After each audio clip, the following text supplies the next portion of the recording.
Bienvenue à vous dans cette nouvelle vidéo d'actualité auto, la première du week-end, et on a pas mal de sujets pour la vidéo du jour. On va déjà parler de Jaguar qui s'effondre comme jamais avec une chute des ventes de 97,5% sur le mois d'avril, c'est une folie. On parlera ensuite de Mazda pour deux sujets différents. Le premier, c'est que Mazda arrête tout simplement son seul modèle électrique européen. Ensuite, on aura une histoire un peu plus sombre avec Mazda qui est de retour en Russie, mais qui ne semble pas totalement l'assumer. On fera également un petit crochet par les marques allemandes qui sont en train de négocier chacun de leur côté avec Donald Trump en ce qui concerne les taxes américaines, aux grandes dames de l'Europe qui avaient demandé à ce que les marques se serrent les coudes et ne travaillent pas chacun pour soi. Et puis pour terminer, évidemment, le week-end, j'essaie de vous partager des actus un petit peu marrantes. On va parler de BYD qui vient de se faire prendre la main dans le sac en train de frauder. Une fraude qu'on va détailler dans cette vidéo qui explique en partie comment BYD peut se targuer de vendre autant de voitures alors qu'en réalité elle en vend beaucoup moins que ce qu'elle affirme. Ce sera les gros sujets de la vidéo du jour. J'espère évidemment que cette vidéo vous intéressera. Si c'est le cas, je compte sur vous pour le montrer en laissant un petit like, en vous abonnant pour les prochaines vidéos et bien sûr aussi en laissant un petit commentaire pour me donner votre avis sur l'actu du jour.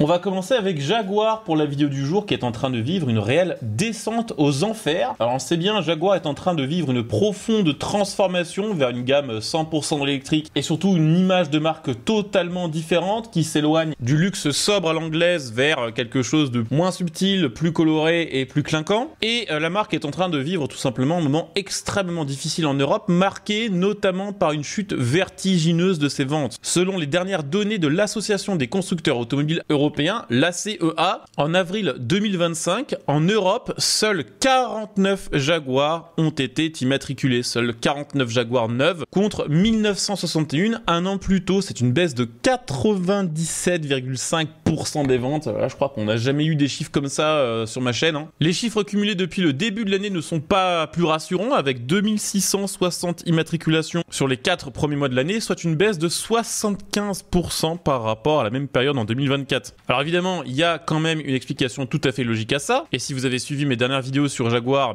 vous me voyez venir. Jaguar a tout simplement décidé d'arrêter elle-même de produire ces modèles qu'on ne peut plus vraiment catégoriser d'actuels, parce que Jaguar aimerait que ces modèles fassent partie du passé, mais elle a arrêté de produire tous les véhicules qu'elle produisait dans les années 2020, c'est-à-dire la F-Type, la XE, la XF, et même aussi depuis la fin de l'année 2024, le Jaguar I-Pace qui, ne me demandez pas pourquoi, était encore le seul modèle à être produit et vendu par la marque. Le problème, c'est que pour l'instant, Jaguar ne sait pas combien de temps elle va rester dans cette situation. Elle est en attente de l'arrivée du premier modèle 100% électrique, la fameuse GT inspirée du concept de la Type 00. Le problème, c'est qu'apparemment, en interne, le développement du modèle a pris du retard et il se pourrait que la situation pour Jaguar perdure et que pendant encore de nombreux mois, les concessions Jaguar n'aient rien de neuf à vendre, ce qui est quand même une folie.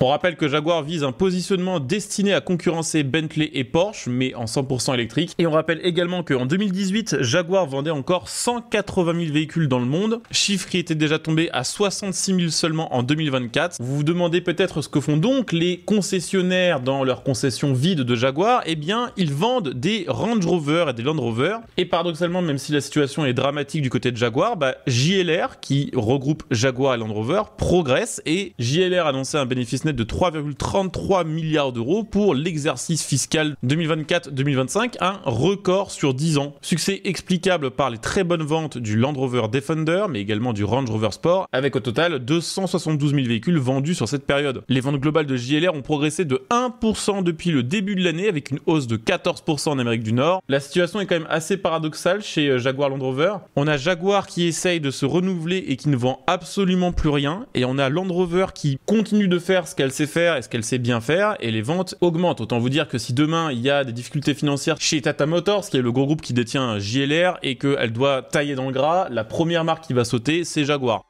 Je voulais également vous parler de Mazda pour deux actualités. La première, quand même assez importante, même si elle n'a pas fait tant de bruit que ça, Mazda a discrètement mis fin à son aventure du tout électrique en Europe. Le Mazda MX-30, qui était le seul modèle 100% électrique de Mazda à être commercialisé en Europe, a été officiellement retiré du marché. Mazda a retiré le MX-30 électrique au profit du MX-30 REV, donc ça c'est l'hybride inversé. Alors on est quand même sur un truc technologique ultra chelou, puisqu'on a un moteur rotatif thermique qui, à bord du véhicule, fabrique l'électricité grâce à de l'essence qui servira ensuite à alimenter des moteurs électriques. Donc c'est un espèce d'hybride inversé. Faut dire que jusqu'ici, le MX-30 n'a pas vraiment percé commercialement, hein. Autonomie limitée, recharge lente et performance assez modestes l'ont souvent malheureusement laissé derrière la concurrence. Maintenant, Mazda se tourne plutôt vers la Chine pour écouler ses véhicules électriques et il ne devrait pas y avoir de nouveaux véhicules 100% électriques Mazda pour le marché européen avant peut-être 2028. Normalement en 2027 c'est l'arrivée de leur nouvelle plateforme dédiée aux véhicules électriques et 2028 l'arrivée des premiers modèles basés sur cette plateforme. On rappelle que pour l'avenir de ces véhicules électriques, Mazda va chercher à multiplier les partenariats. En fait, Mazda c'est une marque qu'on connaît peut-être tous ici, mais c'est une marque qui en réalité à l'échelle mondiale ne vend pas tant de voitures que ça. Alors le groupe n'est pas dans une mauvaise santé financière, simplement ils ont décidé de rester une petite marque qui se porte bien et pour eux rentabiliser la voiture électrique c'est un vrai challenge. C'est trop coûteux pour une marque comme Mazda de développer un véhicule électrique de A à Z, raison pour laquelle les futurs véhicules électriques embarqueront probablement des technologies qu'on retrouvera dans d'autres modèles d'autres marques pour limiter les coûts, notamment les coûts de recherche et développement des véhicules. En tout cas, en attendant 2028, il n'y a plus de voitures électriques chez Mazda en Europe, ce qui risque de les mettre dans la sauce côté amande café. Il y a une autre actualité concernant Mazda que je voulais quand même vous partager, c'est le fait que Mazda est de retour en Russie. Mazda fait partie des marques qui se sont retirées de Russie au début de la guerre entre l'Ukraine et la Russie. Et hier, au moment où je fais cette vidéo, la filiale russe de Mazda a repris les livraisons de certains de ses modèles en Russie via son réseau de partenaires. Actuellement, 2 modèles, le Mazda CX-5 et CX-50, sont disponibles chez les concessionnaires. Certains sont d'ores et déjà disponibles dans les showrooms et peuvent être achetés immédiatement, tandis que d'autres se trouvent dans les entrepôts centrales, d'où ils seront expédiés vers les concessions qui les commandent. Les véhicules y sont couverts par une garantie de 3 ans ou 100 000 km et sont en provenance de Chine. Alors ça qui est assez intéressant, c'est que dans la foulée, quand ça a été annoncé, les community managers sur les différents réseaux sociaux de Mazda ont rapidement réagi pour essayer d'éteindre l'incendie, expliquant qu'ils ne savaient pas comment c'était possible que Mazda revende des véhicules là-bas et que officiellement le groupe Mazda n'avait pas décidé d'y revenir. Sauf que effectivement, ce qui se passe c'est très simple, c'est que Mazda vend des véhicules en Chine et que ces véhicules sont réenvoyés de Chine vers la Russie. Il y a quand même un petit détail qui cloche avec la communication officielle de Mazda à ce sujet, c'est que si on va sur le site officiel Mazda, qui affirme n'avoir rien à faire dans toute cette histoire et qu'elle est malheureusement victime de concessionnaires chinois peu scrupuleux, c'est que sur le site officiel de Mazda, il y a un lien qui ramène vers le site de la filiale russe de chez Mazda avec l'accès direct au catalogue et au stock de voitures vendues là-bas neuves. Ce qui semble quand même assez bizarre si on en croit la version de la maison mère. Alors on va aussi reparler dans cette vidéo un petit peu de voitures allemandes puisque BMW, Mercedes et Volkswagen sont en train de discrètement négocier avec Washington pour essayer d'alléger les droits de douane. On va pas revenir 50 fois sur le sujet, mais aux États-Unis, il y a des nouveaux droits de douane qui pénalisent très fort les voitures qui y sont vendues et qui viennent d'Europe. Le but, c'est de faire délocaliser les marques européennes aux États-Unis pour qu'elles y produisent directement leurs véhicules et ainsi participent à l'emploi sur place. Des taxes qui jusqu'ici sont de 25%, qui vont passer à 50% en juillet si la Commission européenne et Washington ne trouvent pas un accord, qui du coup assassinerait la plupart des marques allemandes et italiennes là-bas. Ces échanges entre ces marques allemandes et l'administration américaine se dérouleraient en parallèle des négociations menées par la Commission européenne au nom des 27 États membres. Alors évidemment ça emmerde bien Bruxelles parce que Bruxelles avait demandé à ce que les constructeurs automobiles se serrent les coudes et Bruxelles voulait que ce soit la Commission européenne qui négocie un peu pour tout le monde, sauf que les marques elles ont envie de faire du business et de l'argent et elles en ont marre d'attendre. Surtout que comme le dit Donald Trump, négocier avec la Commission européenne est quasiment impossible parce qu'elle ne veut pas flexibiliser quoi que ce soit. Donc forcément les marques prennent le leadership sur la négociation. Il serait question donc en échange de taxes réduites pour ces marques, par exemple Mercedes, de relocaliser la production de son SUV Mercedes GLC aux États-Unis à l'usine de Tuscaloosa. Audi envisage l'implantation d'une nouvelle usine sur le sol américain, d'après les propos du PDG Olivier Blume, PDG du groupe Volkswagen qui détient Audi, et BMW de son côté compte accroître la production de 80 000 unités sur son site de Spartanburg en Caroline du Sud. Il serait ici question d'un système de crédit sur les véhicules exportés, lesquels viendraient en déduction des droits de douane dus sur d'autres modèles. En gros, si vous fabriquez 1000 véhicules aux États-Unis, vous avez 1000 crédits qui vous permettront d'importer 1000 voitures qui, elles, ne seront pas taxées ou moins taxées par exemple. On verra ce que ça donnera sur le long terme. Ce qui est sûr, c'est que les marques, elles peuvent pas attendre gentiment que 25% ou 50% de droits de douane leur tombent sur la gueule et qu'elles ont tout intérêt, effectivement, à se bouger pour continuer à vendre leurs voitures sur le sol américain.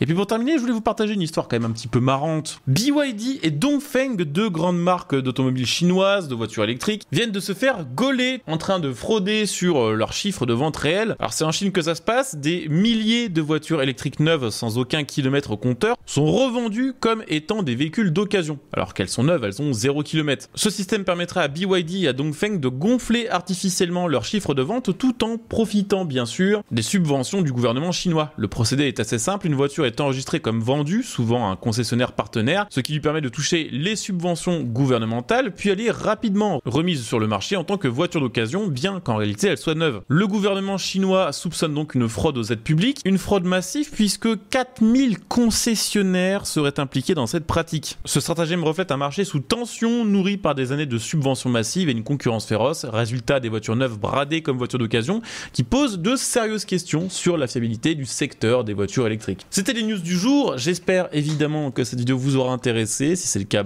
pensez à le montrer, comme d'hab, en laissant un petit like, en vous abonnant, en commentant. On se retrouve demain pour la dernière vidéo de la semaine. En attendant, portez-vous bien, ciao.